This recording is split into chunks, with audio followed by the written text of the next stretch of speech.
O tema hoje é o fator Deus. Pensei que você ia dizer não temas. O tema hoje... O tema hoje é não temos, né? Mas não temos, o Senhor é contigo. Amém. Não é? Zacarias 4, de 6 a 9, fala assim: prosseguiu ele e me disse: esta é a palavra do Senhor a Zorobabel. Não por força nem por poder, mas pelo meu espírito, diz o Senhor dos exércitos. Quem és tu, ó grande monte? Diante de Zorobabel serás uma campina, porque ele colocará a pedra de remate em meio a aclamações. Haja graça e graça para ela. Novamente me veio a palavra do Senhor, dizendo: as mãos de Zorobabel lançaram os fundamentos desta casa. Elas mesmas acabarão, para que saibais que o Senhor dos Exércitos é quem me enviou a vós outros. Devemos nos apoiar em algo maior do que nós mesmos. E através de Zacarias, Deus lembra o povo que eles seriam bem-sucedidos, não por causa de sua força e de seu poder, mas por causa do Espírito Divino. Ele seria a fonte de sua vitória. Pessoa segura não se sente descartada por esta verdade. Elas não estão interessadas em monopolizar o crédito.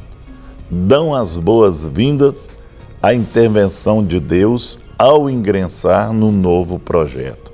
Consideremos o que Zacarias nos quer ensinar. E aí, Rogerinho, o fator de Deus? É muito interessante, Guerra, porque realmente as pessoas sensatas, não é? Elas recebem de bom grado a ação de Deus ajudando nos seus projetos e até mesmo o Deus agindo como um fator facilitador, né? Porque quando a gente pensa em vários fatores que nós temos dentro de um contexto, de uma realização de um projeto, o fator Deus, ele deve ser o mais importante. E é importante também a gente lembrar como esse texto, como Deus começa esses versos que você leu através de Zacarias. Não é por força, nem por violência, mas sim pelo meu espírito. Então, isso nos traz uma visão muito clara de que, primeiro, Deus ele está no controle. Com certeza. Segundo, ele age através do seu espírito. E quando ele termina, né, os versos finais que você leu, que nós vamos ver que Zorobabel ele vai começar a obra, mas ele também vai terminar a obra, isto é, Deus no controle, o poder vem pelo seu espírito, mas ele também conta com a manifestação e a ação do homem. Agora, o que é mais importante, Guerra, e eu queria até, antes da gente discutir esses três aspectos com mais detalhes, é trazer isso para a vivência que nós temos dentro do próprio ministério que nós estamos inseridos nele, né? Primeiro é que nós nunca podemos descartar no Ministério de Restauração o fator Deus, né? Nós nunca podemos imaginar que a restauração é algo que acontece de uma forma aleatória, ou porque o homem quer, ou porque há um esforço demasiado para isso, né? Até porque toda a base de um processo de restauração e de cura, como nós cremos, né?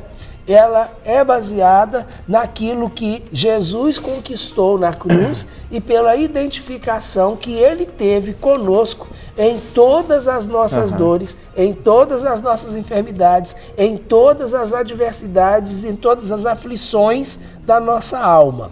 Então, não há nenhum aspecto das nossas dores que nós não consigamos ver isso refletido na pessoa de Jesus em uma fase qualquer da sua vida. Desde o momento que ele abre mão de toda a sua glória e resolve obedecer o Pai, né, até o momento da própria fecundação, que foi literalmente uma obra pelo Espírito. Com certeza. Né? Então, e o próprio nascimento de Jesus, o fato de terem que fugir e um punhado de situações, nós vamos ver que todas as nossas dores, principalmente as nossas dores emocionais, elas estão refletidas durante a vida de Jesus nesse processo todo. Rogerinho, Né? deixa eu só aproveitar que você está abordando esse aspecto. Inclusive nós temos uma participação aqui de um irmão lá de Esmeraldas, que é o Wanderson. Ele diz assim, ó, eu pequei, mas me arrependi profundamente e confessei diante do Senhor os meus pecados. Aí a pergunta é, mesmo assim eu terei as consequências desse pecado? Rogério, é muito interessante. É uma pergunta muito porque muito boa. Alguns pecados a gente carrega as consequências dele para o resto da vida. Isso não quer dizer que essas consequências serão sempre uma forma de nós nos sentirmos punidos. Porque Deus transforma a maldição em bênção. Eu vou dar um exemplo. Por exemplo, uma relação sexual fora do casamento e nessa relação gerou uma criança. Essa criança vai nascer e ela vai viver a vida e o projeto de Deus para a vida dela. Então, essa criança, ela é uma consequência de um pecado. Se nós pararmos para olhar, né? Então, pedir perdão para o Senhor, me arrependi, e então Deus vai lá e mata o bebê no ventre? Não, Deus não vai fazer isso. Né? O meu pecado gerou aquele bebê, gerou aquela criança, e aquela criança vai vir à luz. Ela vem à existência porque ela já existe. Não é? Agora, isso não quer dizer que essa criança tenha que ser maldição para mim. Deus pode transformar aquilo que foi o fruto do meu pecado em uma bênção para a minha vida. Né? De repente, essa criança poderá ser alguém que vai, inclusive, me amparar na velhice. Não é? Alguém que vai ser o motivo da minha alegria. E a gente vê isso muitas vezes acontecendo. Né? Tantos que foram gerados em situações insólitas, mas que hoje é o motivo da alegria. E a gente ainda escuta, né? Já que nós estamos falando em restauração, a gente ainda escuta e fala assim, meu filho foi a melhor coisa desse negócio. Meu relacionamento foi um caos. Não preciso falar mais, que você já entendeu. Mas dele veio meu filho. E o meu filho é a coisa mais preciosa do mundo. Então, é uma consequência de um pecado, ou de um relacionamento que estava em pecado. E tem outros pecados. Mas, né? Então eu estou dando esse exemplo para você entender que muitas vezes a consequência do nosso pecado ela vai permanecer. Agora, isso não quer dizer que essa consequência tem que ser uma consequência ruim ou que Deus vai usar isso a vida inteira para nos acusar. Aliás, Deus nunca nos acusa, né? Ele deixa esse papel para o diabo. É verdade. Né? Rogerinho, nós temos aqui uma outra participação. Peço oração também do Clínica da Alma. Pastor Rogerinho, ele foi meu professor ainda na Missão Filadélfia. Quero me responda, pastores, que são os meninos de Deus, principalmente o pastor Rogerinho. Estou ligado. Deixa eu ver o nome dele aqui. Acho que é Samuel. Não sei se é Samuel. Não.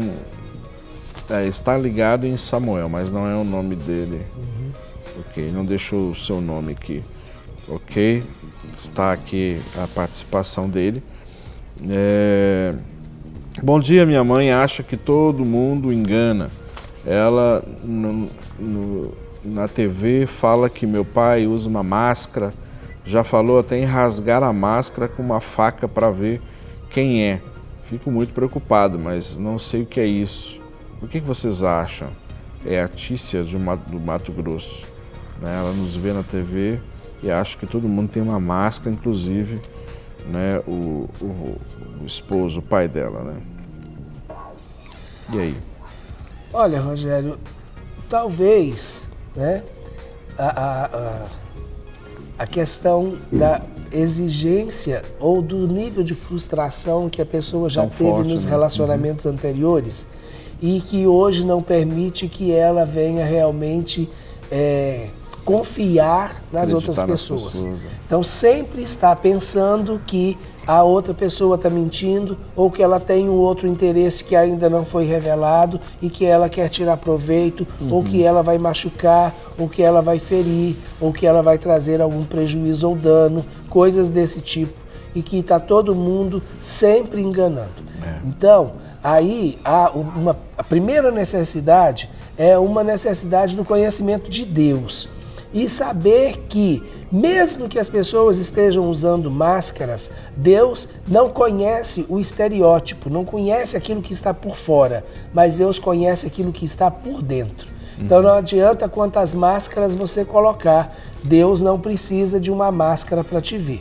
Então quando a gente tem essa visão, né, de Deus como aquele que está no controle de todas as coisas, que conhece todas as pessoas e sabe exatamente a motivação do coração de cada uma dessas pessoas, e que é esse Deus que sabe disso, é quem cuida de mim, eu posso me relacionar com as pessoas. Com certeza. As pessoas também podem projetar, que isso é uma projeção, aquela frustração que está dentro dela para outras pessoas, e aí faz desacreditar, que aí vem uma projeção. Então isso leva a pessoa a desacreditar. Aí não acredita em ninguém, porque o que está dentro dela está projetando. Exatamente. Então, frustração. A primeira questão é o que eu falei, é a questão do conhecimento de Deus. A segunda é o conhecimento de si mesmo, que tem tudo a ver com essa questão da projeção. Porque se eu elimino Deus, qual é o outro padrão que me sobra? Sou eu mesmo. Com certeza. Então eu começo a avaliar e a julgar as atitudes dos outros por aquilo que eu encontro dentro de mim.